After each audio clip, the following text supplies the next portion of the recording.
नमस्कार दोस्तों। आप सभी लोगों का स्वागत है अनअकैडमी के इस ऑफिशियल यूट्यूब चैनल के ऊपर, जहां पर मैं लोकेंद्र सिंह आप सभी लोगों को एमपीपीएससी प्रीलिम्स का जो यूनिट 10 है, मींस के आयोग, वो पूरा यहाँ पर मैं आप लोगों को कंप्लीट करवा रहा हूँ। इसके अंदर काफ़ी आयोग हमारे हो चुके हैं, तो जो पुराने आयोग की मैंने क्लासेस ली हैं, आप सभी उन पुराने आयोग की क्लासेस को भी ज़रूर देख लीजिएगा। आज हम मध्य प्रदेश राज्य महिला आयोग कंप्लीट करने वाले हैं। आज हम लोग मध्य प्रदेश राज्य महिला आयोग कंप्लीट करने वाले हैं। उसके पहले आप लोगों के लिए एक महत्वपूर्ण सूचना है दोस्तों। एमपीपीएससी कॉम्बैट करके एक टेस्ट पेपर आने वाला है, जो कि इंडिया का लार्जेस्ट स्कॉलरशिप टेस्ट पेपर रहेगा। इसके अंदर आप लोगों को एमपी जीके के क्वेश्चंस पूछे जाएंगे और ये 21 नवंबर को सुबह 10 बजे स्टार्ट हो जाएगा। 21 नवंबर को सुबह 10 बजे ये आप लोगों के लिए स्टार्ट हो जाएगा दोस्तों। इसके अंदर आप लोगों को कई सारे प्राइजेस मिलने वाले हैं, जैसे फर्स्ट रैंक होल्डर को एमपीपीएससी व्यापम का 1 साल का सब्सक्रिप्शन बिल्कुल फ्री में मिल जाएगा। सेकंड से लेकर के तो जिनकी 10th तक की रैंक रहेगी उनको 75% का स्कॉलरशिप मिलेगा। 11 से 50 तक के रैंक होल्डर्स को 50% का डिस्काउंट, और 51 से लेकर के 100 तक के रैंक होल्डर्स जो हैं उनको 25% का डिस्काउंट इसके अंदर मिलने वाला है दोस्तों। इसके अलावा और भी प्राइजेस हैं, जैसे JBL का हेडफोन है ना, गूगल होम मिनी है। इसके अलावा दोस्तों अमेजन के कई सारे वाउचर्स हैं जो आप लोगों को मिल सकते हैं, तो जिनका उपयोग आप अपने बुक्स वगैरह खरीदने में भी कर सकते हैं दोस्तों। तो ये होगा 21 नवंबर को सुबह 10 बजे। इसके अलावा दोस्तों आज 15 तारीख है, और 15 तारीख को रात को 9:30 बजे मेरा अनअकैडमी पर एक स्पेशल फ्री क्लास है। अनअकैडमी पर स्पेशल फ्री क्लास है, अनअकैडमी ऐप के ऊपर है ना। फ्री स्पेशल क्लास है, जो कि भारत की जनगणना के ऊपर रहेगा, रात को 9:30 बजे आज, है ना। अनअकैडमी ऐप के ऊपर है, भारत की जनगणना का इम्पोर्टेंट एमसीक्यूज हम लोग वहां पर करने वाले हैं दोस्तों। इसके बाद एमपी पीएससी के लिए मेरा इंडियन पॉलिटी का कोर्स 10 नवंबर से जो है स्टार्ट हो गया है। दिन में 3 बजे उसकी क्लासेस रहती हैं दोस्तों। इसके अंदर कई सारे चीज़ें आप लोगों को उपलब्ध करवाई जा रही हैं, जैसे कि सिलेबस के अनुसार कोर्स करवाया जा रहा है। पीडीएफ नोट्स आप लोगों को प्रिंट आउट निकलवाने के लिए दिए जाएंगे।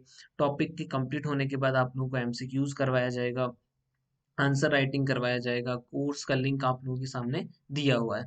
इसके अलावा इसी वीडियो के डिस्क्रिप्शन में आप लोगों को मेरा जो है अनअकैडमी आईडी का लिंक मिल जाएगा, लोकेंद्र सिंह 87 करके, 1987 करके।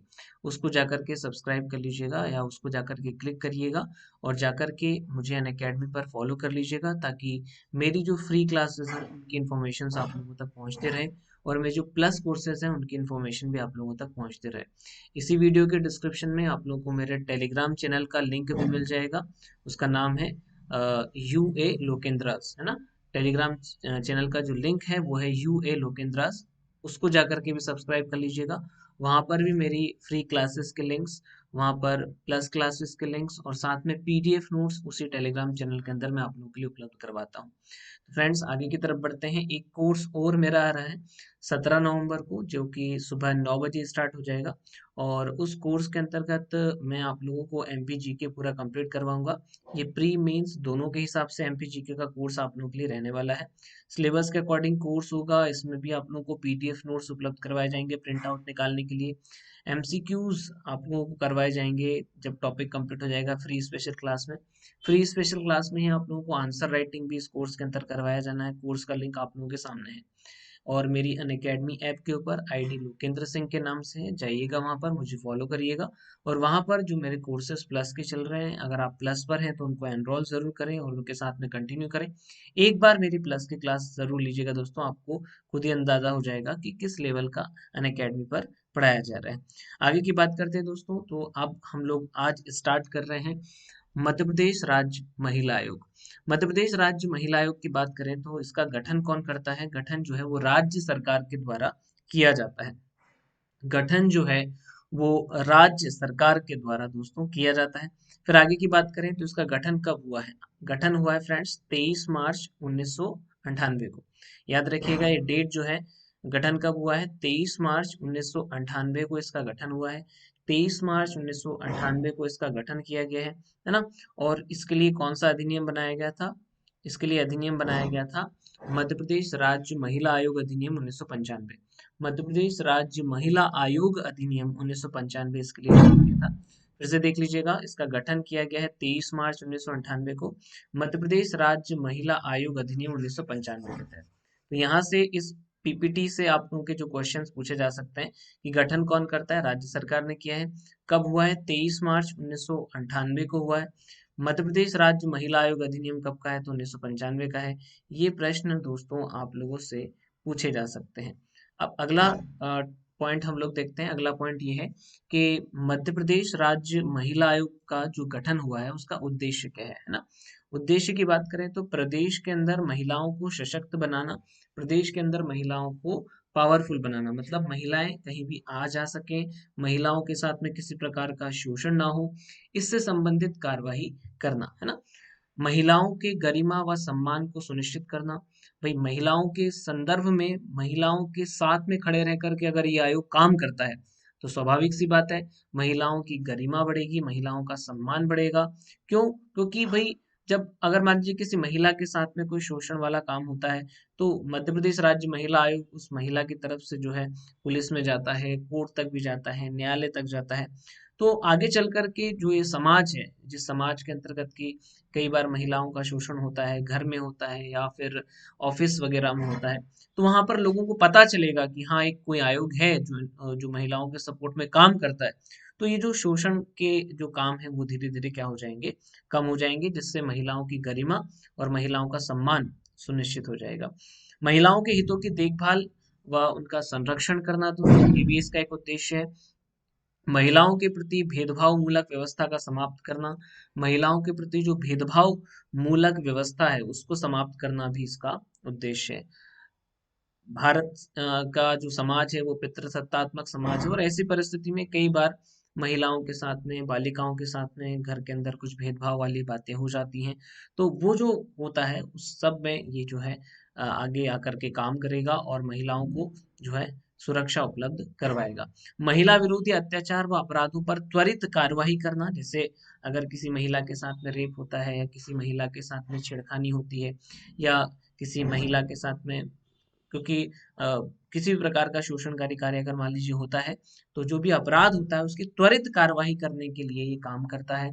पुलिस के माध्यम से त्वरित कार्यवाही करवाता है और महिलाओं को ज्यादा से ज्यादा सुरक्षा उपलब्ध करवाता है ना। महिला विरोधी अत्याचार व अपराधों पर त्वरित कार्यवाही करना, बिल्कुल सही बात है ना। अब अपन बात कर लेते हैं मध्य प्रदेश राज्य महिला आयोग की संरचना के विषय में, है ना। मध्य प्रदेश राज्य महिला आयोग की संरचना के विषय में बात कर लेते हैं कि इसके अंदर कितने सदस्य होते हैं और क्या क्या सारी चीजें हैं। संरचना, संरचना में दोस्तों आयोग में एक अध्यक्ष होता है, आयोग के अंदर एक अध्यक्ष होता है, 6 अशासकीय सदस्य होते हैं, एक अध्यक्ष है और 6 अशासकीय सदस्य होते हैं। तो टोटल मिलाकर के मेन सदस्यों की संख्या हो गई 7, एक अध्यक्ष और 6 अन्य सदस्य, ठीक है। और एक सदस्य सचिव भी होता है जो शासकीय होता है, मतलब कि सरकारी अधिकारी होता है। एक तो हो गए अध्यक्ष, 6 हो गए सदस्य और एक सदस्य सचिव भी होता है। लेकिन प्रश्न ये उठता है कि अगर मान लीजिए क्वेश्चन आता है कि मध्य प्रदेश राज्य महिला आयोग के अंदर कितने सदस्य होते हैं, तो टोटल 7 ही सदस्य हैं दोस्तों, अध्यक्ष को मिला करके। सदस्य सचिव को सदस्यों के अंदर काउंट नहीं किया जाता है। आगे की बात करते हैं दोस्तों, संरचना हमारी हो रही है, संरचना को हम लोग कंप्लीट कर रहे हैं। संरचना के अंदर आप लोग देखें तो अध्यक्ष को कैबिनेट मंत्री का दर्जा दिया जाता है। जो अध्यक्ष होते हैं मध्य प्रदेश राज्य महिला आयोग के, उनको अध्यक्ष जो होते हैं उनको कैबिनेट मंत्री का दर्जा दिया जाता है। अब कैबिनेट मंत्री क्या होते हैं दोस्तों कि 3 प्रकार के मंत्री होते हैं हमारे यहाँ पर मंत्री परिषद में। एक कैबिनेट मंत्री होते हैं, एक राज्य मंत्री होते हैं और एक उप मंत्री होते हैं। तो 3 प्रकार के मंत्री होते हैं। अब उसमें से जो कैबिनेट मंत्री होते हैं वो ज्यादा महत्वपूर्ण मंत्रालयों को संभालते हैं, मतलब ज्यादा महत्वपूर्ण मंत्री कौन से कहला गए, कैबिनेट मंत्री कहला गए। तो उनकी कैटेगरी के अंदर रखा जाता है मध्य प्रदेश राज्य महिला आयोग के अध्यक्ष को, जबकि सदस्यों को राज्य मंत्री का दर्जा दिया जाता है। सदस्यों को जो सेकंड कैटेगरी के मिनिस्टर होते हैं जिनको हम लोग राज्य मंत्री कहते हैं उनका दर्जा दिया जाता है। तो ये इंपॉर्टेंट हो जाता है, यहाँ से आपका प्रश्न बन सकता है कि अध्यक्ष को क्या दर्जा दिया जाएगा और साथ में जो सदस्य हैं उनको कौन सा दर्जा दिया जाता है। ओके गाइज, आगे की बात करते हैं अब हम लोग कि आयोग में एक सदस्य सचिव भी होते हैं दोस्तों, जो जो शासकीय विभाग में उप सचिव श्रेणी के होते हैं, है ना। आईएमपी पॉइंट है कि जो सचिव होते हैं, जो सदस्य सचिव जिनको हम लोग यहाँ पर बात कर रहे थे अभी, वो विभाग में उप सचिव, सब सेक्रेटरी जो होते हैं उनकी कैटेगरी के व्यक्ति होते हैं। इट मीन्स के ये एक आईएएस अधिकारी ही होंगे, एक आईएएस अधिकारी ही ये होंगे, है ना। चलो आगे की कहानी देखते हैं। अब हम लोग संरचना के अंदर बातें हो चुकी हैं, अब हम लोग पदावधि की बात कर लेते हैं। पदावधि की बात करते हैं तो कितना ईयर जो है इनका वो देख लेते हैं। मध्य प्रदेश राज्य महिला आयोग के अध्यक्ष एवं सदस्य की पदावधि 3 वर्ष या 65 वर्ष की आयु जो पहले हो जाए तक होता है। 3 वर्ष या 65 वर्ष की आयु जो पहले हो जाए तक होता है। 3 वर्ष या 65 वर्ष की आयु जो पहले हो जाए तक होता है। अब इसका मतलब क्या है? या तो काम करते करते उनको 3 साल हो जाए। एग्जाम्पल के तौर पर मैं हमेशा बताता रहता हूँ कि जैसे मान लो उनका जो है अपॉइंटमेंट 60 ईयर की एज में हुआ है, तो काम करते करते 3 साल पहले हो जाएगा, 65 ईयर की एज नहीं हो पाएगी। 3 साल पहले हो गया, वो महिला आयोग के काम से फिर क्या हो जाएंगे, वो मुक्त हो जाएंगे, क्योंकि 3 साल उनका ड्यूरेशन हो गया है। फिर अगर मान लीजिए अगर वो 64 ईयर की एज में अपॉइंट होते हैं, तो 65 ईयर की एज उनकी पहले हो जाएगी, 3 साल का काम करते करते होने के पहले ही। तो ऐसी कंडीशन में वो 65 ईयर की एज में महिला आयोग के काम से रिटायर हो जाएंगे। तो ये कुछ इस तरीके का कहानी इसके अंदर होता है दोस्तों। और आज आप सभी लोगों के लिए छोटी दिवाली की बहुत सारी शुभकामनाएं। देवउठनी की 11 जो आज हमारी होती है, आज से ऐसा माना जाता है कि जो हिंदू देवता हैं वो सभी जाग जाते हैं, और इसके बाद से शादियों का मौसम भी चालू हो जाता है। तो आने वाले इस अच्छे मौसम की, आने वाले इन अच्छे इवेंट्स की आप लोगों को पहले से शुभकामनाएं। और आज से आप सभी लोगों का जीवन और भी उज्जवल रहे, ये मेरी शुभकामनाएं आप लोगों के साथ में है। आगे की बात करते हैं दोस्तों। पदावधि हो चुकी है, पदावधि के बाद में देखते हैं हम लोग निष्कासन या इस्तीफा। तो इस्तीफा किसको दिया जाता है? राज्य सरकार को, चाहे अध्यक्ष हो चाहे सदस्य हो, वो किसको इस्तीफा दे सकते हैं? राज्य सरकार को इस्तीफा दे सकते हैं। इनका निष्कासन भी कौन करेगा? हटाने की अगर बात है तो हटा भी राज्य सरकार ही सकती है, हटा भी राज्य सरकार ही सकती है। देखो, नियुक्ति कौन करेंगे? राज्य सरकार करेंगे, नियुक्ति भी राज्य सरकार करेंगे, इस बात को भी ध्यान में रखिएगा। और हटाने का अधिकार भी राज्य सरकार को ही है, इस्तीफा लेने का अधिकार भी राज्य सरकार को ही है। तो राज्य सरकार इनको हटा सकती है, तो किन आधारों पर हटा सकती है, वो महत्वपूर्ण बिंदु हो जाता है। तो भैया, पहला आधार है दिवालिया हो जाने पर। अगर राज्य महिला आयोग का कोई सदस्य दिवालिया हो जाता है, तो ऐसी परिस्थिति में वो हटाया जा सकता है ना। क्यों? क्योंकि भाई अब उनके पास में 1 रुपया भी नहीं है। अब महिला आयोग का काम करते करते ये भी हो सकता है कि वो भ्रष्टाचार का काम चालू कर दें उसमें, है ना। तो ये संभावनाएं बनती हैं, इसलिए उनको हटा दिया जाता है। दूसरा, वो दिवालिया है, इसका मतलब उन्होंने बैंक का कहीं ना कहीं से पैसा लिया था, वो चुका चुका नहीं पाए, तो एक तरीके से अनैतिक काम उन्होंने किया हुआ है सरकार के साथ में, तो इसलिए भी उनको हटा दिया जाता है। कौन हटाता है? राज्य सरकार हटाती है। विकृत चित्त का होने पर और सक्षम न्यायालय के द्वारा ऐसी घोषणा होने पर। विकृत चित्त का मतलब कि भाई पागल हो गए हैं वो, और उनका केस चल रहा है न्यायालय में, न्यायालय ने भी ये स्वीकार कर लिया है ना, कि हाँ भैया ये व्यक्ति जो है वो विकृत चित्त के हो चुके हैं, तब जाकर के उनको राज्य सरकार जो है वो हटा सकती है। फिर उसके बाद नैतिक अधमता के अपराध में दोषी पाए जाने पर, जैसे कोई अनइथिकल वर्क में उनका जो है इन्वॉल्वमेंट रहा है, अनइथिकल वर्क में इन्वॉल्वमेंट रहा है का एग्जाम्पल है, जैसे कि किसी महिला उत्पीड़न में ही उनका इन्वॉल्वमेंट रह गया हो, या किसी करप्शन में उनका इन्वॉल्वमेंट रह गया हो, तो ऐसी परिस्थिति में भी उनको हटाया जा सकता है राज्य सरकार के द्वारा। आगे की कहानी देखते हैं दोस्तों। कार्य करने में असमर्थता होने पर, इस आधार पर भी हटाया जा सकता है कि वे काम नहीं कर पा रहे हैं, जैसे कि पैरालिसिस हो गया है, अल्जाइमर हो गया है, या एक्सीडेंट हो गया है, तो फिर अब काम करने में वो सक्षम नहीं हो पा रहे हैं। तो इन परिस्थितियों में भी राज्य सरकार इनको हटा सकती है, राज्य सरकार इनको हटा सकती है। इसके अलावा एक बिंदु और बनता है दोस्तों कि जो राज्य महिला आयोग है उसकी बैठकें हो रही हैं, लेकिन लगातार 3 बैठक में आयोग की अनुमति के बिना वो अनुपस्थित है ना। आयोग की अनुमति के बिना अनुपस्थित है लगातार 3 बैठकों में, तो भी उनको हटाया जा सकता है, तो भी दोस्तों उनको हटाया जा सकता है। राज्य सरकार को ऐसा प्रतीत हो कि अध्यक्ष या सदस्य पद पर रहने में लोकहित में नहीं है कि उनको पद पर रहने दिया जाए, तो ऐसा भी संभव है, कई बार ऐसा हो जाता है कि सोशल मीडिया पर जो है यूट्यूब वगैरह पर जो व्यक्ति हैं उनके विषय में नेगेटिविटी पूरी फैल चुकी है, वायरल हो चुके हैं उनके वीडियोस, और वो नेगेटिव वीडियोस वायरल हुए हैं कि उन्होंने कोई टिप्पणी की थी जिसमें महिलाओं को ही उन्होंने क्या कर दिया, महिला आयोग के सदस्य हैं लेकिन महिलाओं के ही विरुद्ध उन्होंने टिप्पणी कर दी। तो ऐसी परिस्थिति में वीडियो वायरल हो गया कि ये देखिए, राज्य महिला आयोग के सदस्य हैं और सदस्य रहते हुए महिलाओं के विकास की बातें ना करके इन्होंने अलग तरीके की बातें कर रहे हैं। तो ये भी संभव है ना कि भैया लोकहित में नहीं है उस व्यक्ति का राज्य महिला आयोग में रहना, तो ऐसी परिस्थितियों में भी उनको हटाया जा सकता है। फिर आगे की कहानी देखते हैं दोस्तों। अगला है गाइस के वेतन भत्ते जो है, वेतन भत्ते कौन निर्धारित करता है?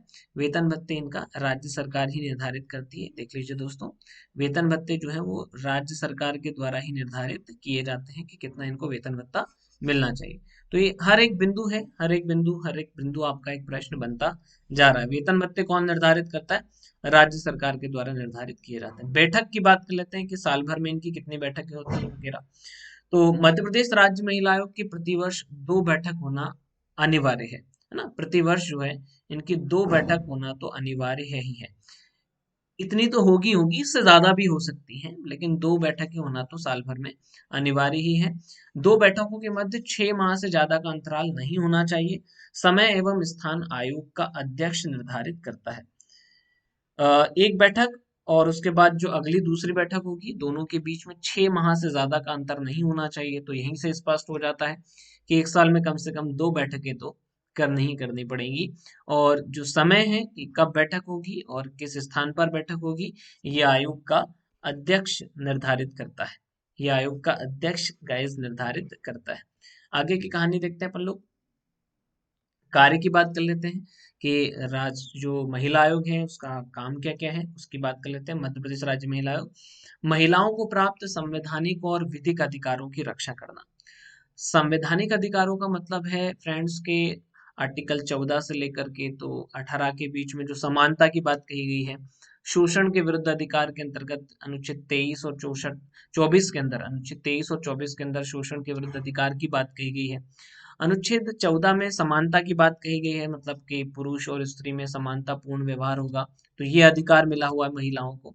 और उसका यदि उल्लंघन होता है तो ये आयोग जो है महिलाओं की तरफ से जाता है, न्यायालय में जाता है और वहां पर न्यायालय में जाकर के और महिलाओं को न्याय दिलवाता है। कई सारे कानूनी अधिकार भी हैं, जैसा कि मैंने राष्ट्रीय महिला आयोग को पढ़ाते समय भी आप लोगों को बताया था, और उसमें मैंने बताया था आप लोगों को कि जो कार्यस्थल पर महिला उत्पीड़न अधिनियम है या घरेलू हिंसा से संरक्षण अधिनियम है, इस तरीके के जो कानून हैं उनके माध्यम से जो महिलाओं को अधिकार मिले हुए हैं उनकी संरक्षा, उनकी सुरक्षा करना भी इस आयोग का महत्वपूर्ण दायित्व है। महिला जेलों एवं अस्पतालों में महिलाओं की बेहतरी हेतु आवश्यक प्रयास जो किए जा रहे हैं उनकी भी समीक्षा करना। बहुत सारे फीमेल जेल होते हैं, वहां पर जाकर के देखना कि महिलाओं को प्रॉपर तरीके से वहां पर जो कैदी हैं उनको खाना मिल रहा है या नहीं मिल रहा है, जो कैदी हैं उनको कपड़े प्रॉपर तरीके से मिल पा रहे हैं नहीं मिल पा रहे हैं, उनको बेसिक सुविधाएं जो हैं सोने वगैरह की, ये सब मिल पा रही हैं कि नहीं मिल पा रही हैं। तो वो चीजें भी जो है देखी जाती है, क्योंकि वो भी महिला के शोषण से जुड़ी हुई कहानी है। कई बार महिलाओं को जेलों में कई प्रकार के शोषणों का सामना भी करना पड़ता है। तो वो सब जो चीजें हैं उन सब बातों में महिलाओं की रक्षा करना, महिला के अधिकारों के लिए खड़े रहना राज्य महिला आयोग का काम है। और आगे की बात करते हैं दोस्तों, महिलाओं के कल्याण कार्यक्रम एवं योजनाओं के व्यापक प्रचार प्रसार को करना। महिलाओं से संबंधित पॉलिसीज बनाई जाती है, मध्य प्रदेश सरकार के द्वारा भी बनाई गई है, भारत सरकार के द्वारा भी बनाई गई है, ताकि उनका ज्यादा से ज्यादा कल्याण किया जा सके। इसके अलावा बहुत सारी योजना बनाई जाती है ना? जैसे कि गर्भवती महिलाओं के लिए योजनाएं बनाई जाती हैं, या किशोरियों के लिए योजना बनाई जाती हैं, महिलाओं की शिक्षा के लिए योजनाएं बनाई जाती हैं। तो इनका ज्यादा से ज्यादा जो है प्रचार प्रसार करना, ज्यादा से ज्यादा लोगों तक उसको पहुंचाना, ताकि ज्यादा से ज्यादा महिलाएं उसका फायदा उठा सकें और ज्यादा से ज्यादा महिलाएं सशक्त हो सकें, ज्यादा से ज्यादा महिलाएं पावरफुल हो सकें। ये सारी जो है चीजें राज्य महिला आयोग के द्वारा की जाती है। प्रताड़ित महिलाओं को हर स्तर पर उचित संरक्षण दिलवाते हैं तो प्रयास करना। ऐसा कई बार होता है दोस्तों, जैसे कि एसिड पीड़ित महिला है। अब एसिड पीड़ित महिला है तो एसिड अटैक से पीड़ित महिला है, उसकी सुरक्षा तो होनी चाहिए, क्योंकि जिसने एसिड अटैक किया है उस महिला के ऊपर दोबारा अटैक भी किया जा सकता है। और अब वो एसिड पीड़ित महिला है, एसिड अटैक से पीड़ित महिला है, तो अब वो उसको न्यायालय में जाना है, न्यायालय से संरक्षण दिलवाना है, न्यायालय से न्याय दिलवाना है उस महिला को या उस गर्ल को। तो ऐसी काम भी राज्य महिला आयोग के द्वारा किया जाता है दोस्तों। काफी महत्वपूर्ण और काफी इंटरेस्टिंग काम है इनके, है ना। और एप्रिसिएशन की बात है, काफी ज्यादा सराहनीय है इनका काम। कन्या छात्रावास एवं कामकाजी महिलाओं को छात्रावासों की स्थिति में सुधार हेतु, मतलब कई सारे ऐसे वुमेन्स या गर्ल्स हॉस्टल हैं जो कि गवर्नमेंट के द्वारा संचालित किए जा सकते हैं जाते हैं। कोई बहुत सारे ऐसे महिलाओं के आवास गृह हैं जो सरकार के द्वारा संचालित किए जाते हैं बड़े बड़े शहरों में, ताकि वहां पर जो महिलाएं आ रही हैं काम करने के लिए उनको रहने के लिए मिल सके, है ना।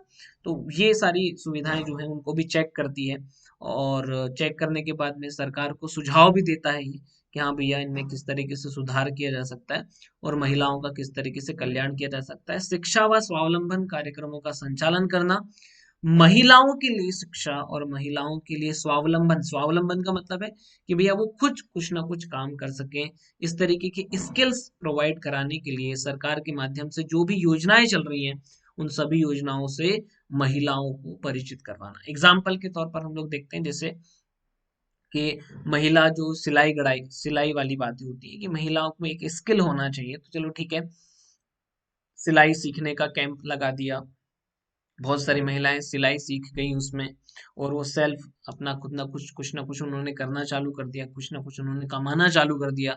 तो किसी के ऊपर निर्भर नहीं है तो शोषण होने की संभावना थोड़ी सी कम हो जाती है ना।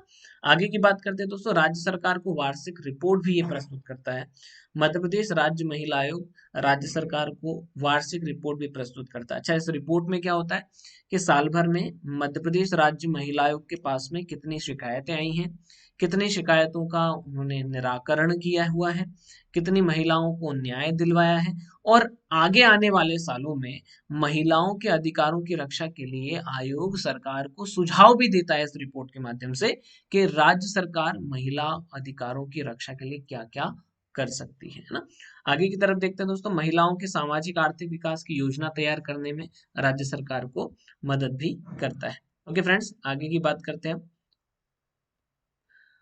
शक्तियां क्या है मध्य प्रदेश राज्य महिला आयोग की, शक्तियां देख लीजिए, क्योंकि बिना शक्तियों के तो आयोग निराधार ही हो जाएगा। शक्तियां हैं दोस्तों, एक्चुअली शक्तियां जो है वो सिविल न्यायालय की शक्तियां होती हैं। मध्य प्रदेश राज्य महिला आयोग के पास में सिविल न्यायालय की शक्ति है ना। सिविल न्यायालय की शक्ति का मतलब है कि किसी भी व्यक्ति को समन जारी कर उसे हाजिर करवा सकता है। जैसे कि महिला के साथ में कहीं पर अपराध हो चुका है तो उसके आसपास के लोगों को गवाही देने के लिए समन जारी कर सकता है कि भैया आइए आप हमें बताइए कि वहां पर क्या हुआ था, है ना। इस तरीके की चीजें, तो ये व्यक्ति को समन जारी कर सकता है, हाजिर करवा सकता है, शपथ पर उनका परीक्षण कर सकता है, मतलब स्टाम्प पेपर पर उनकी गवाही को लिख सकता है ना, ताकि आगे चल करके साक्ष्य के रूप में उसको प्रस्तुत किया जा सके। किसी भी कार्यालय से किसी प्रकार का दस्तावेज ये मंगवा सकता है। जैसे मैंने आप लोगों को बताया था कि जेलों के अंदर महिलाओं के साथ में किन परिस्थितियों के अंदर महिलाएं रह रही हैं उनकी समीक्षा तो करते ही करता है, उसी समय ये जेल से संबंधित जेल प्रबंधन से क्या मंगवा सकता है कि भैया आपको महिलाओं के कल्याण के लिए, महिलाओं की बेसिक जरूरतों को पूरा करने के लिए क्या क्या, कितना पैसा मिल रहा है। अब कितना पैसा मिल रहा है वो तो पूरा जो है कागज के अंदर लिखा रहेगा, वो तो पूरा पेपर में लिखा रहेगा। अब उस स्तर की महिलाओं को जो है सुविधाएं मिल रही हैं कि नहीं मिल रही हैं ये भी समझ में आ जाएगा ना। तो कब समझ में आएगा, जब दस्तावेज मंगवाए जाएंगे तो इसके पास में किसी कार्यालय से दस्तावेज मंगवाने की शक्ति भी है, ये भी सिविल न्यायालय की शक्ति कही जाती है। शपथ पत्र पर साक्ष्य ग्रहण करना, वही स्टाम्प पेपर पर साक्ष्य ग्रहण करना, गवाही को जो है ले लेना। किसी भी न्यायालय अथवा कार्यालय से किसी लोक अभिलेख या उसकी प्रति की अपेक्षा करना, वही जैसा मैंने बताया आपको, किसी भी कार्यालय से दस्तावेज मंगवा सकता है। साक्ष्यों और दस्तावेजों का परीक्षण करने के लिए कमीशन जारी कर सकता है। साक्ष्यों व दस्तावेजों का परीक्षण करने के लिए कमीशन, वही मतलब है कि साक्ष्यों को परीक्षण करने के लिए साक्ष्यों को कमीशन जारी कर देना कि भैया आपको आना है, आकर के गवाही देनी है। दस्तावेज बुलवा सकता है, उसका भी ये कमीशन जारी कर सकता है। आगे की बात करते हैं दोस्तों, प्रतिवेदन देख लेते हैं। प्रतिवेदन ये किसको सौंपता है? प्रतिवेदन जो है ये फ्रेंड्स सौंपता है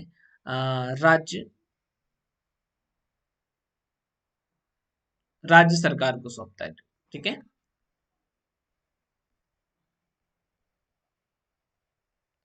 प्रतिवेदन जो है ये अपना, ये किसको सौंपता है? राज्य सरकार को सौंपता है। ठीक है, फिर राज्य सरकार इसको कहाँ पर रखवाती है? राज्य सरकार उसको विधानमंडल में रखवाती है। ठीक है, प्रतिवेदन राज्य सरकार को सौंपता है, फिर राज्य सरकार इसके प्रतिवेदन को कहाँ पर रखवाती है? विधानमंडल में रखवाती है, मतलब विधानसभा के अंदर रखवाती है।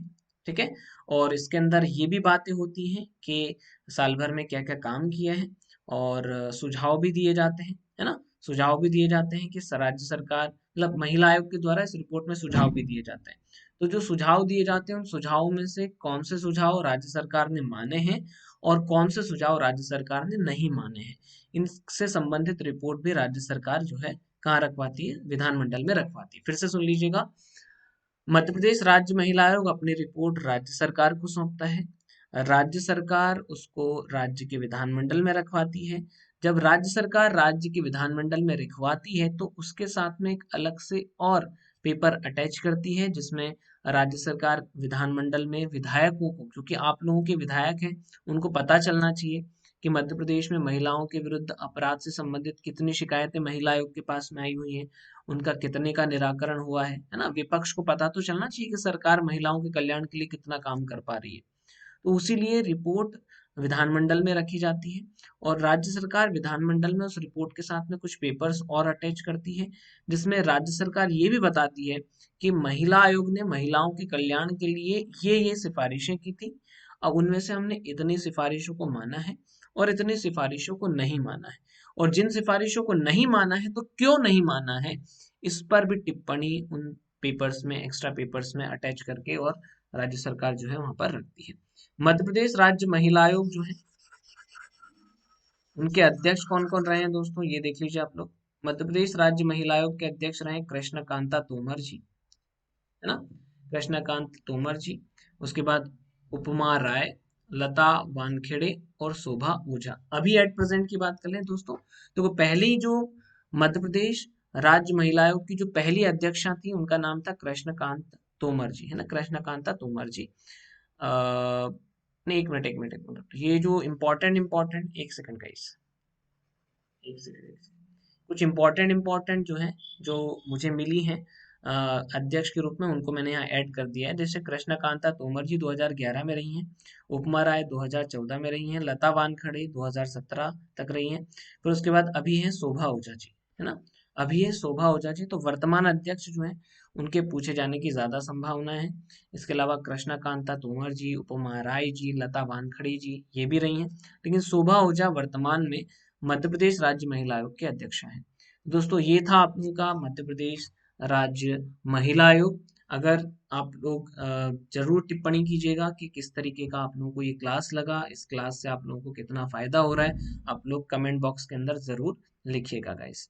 आगे की बात करते हैं दोस्तों हम लोग, तो आप लोगों के लिए कुछ महत्वपूर्ण सूचनाएं दोस्तों, सूचनाएं आप लोग लेकर के चले जाएं।